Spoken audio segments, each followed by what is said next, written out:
Guys इस question को देखिएगा, प्रॉब्लम बहुत ज़बरदस्त है। आपसे कह रहा है कि जब आप बरसात के दिनों में किसी कर्व वाले पाथ पर अपनी बाइक को लेकर के जाते हैं तो बहुत ज़्यादा चांसेस रहते हैं कि आपकी बाइक फिसल जाती है।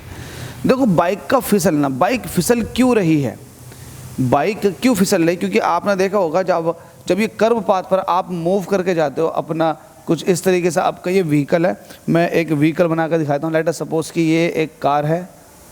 इस तरीके से जब आप इस कर्व पाथ पर जाते हो इस तरीके से, तो क्या होता है, आपको सेंट्रीपिटल फोर्स मिलता है जो इस कर्व पाथ पर आपको घुमा देता है, मतलब एक आराम से आप इस कर्व पर निकल कर चले जाते हो।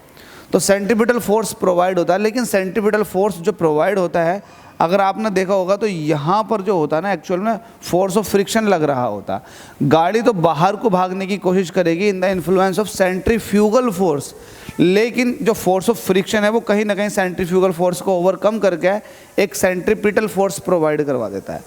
तो ये जो फोर्स ऑफ फ्रिक्शन है, फोर्स ऑफ फ्रिक्शन जब बरसात वाले दिन होते हैं, रोड पर कीचड़ होती है, तो ये कहीं ना कहीं फोर्स ऑफ फ्रिक्शन की वैल्यू कम हो जाती है।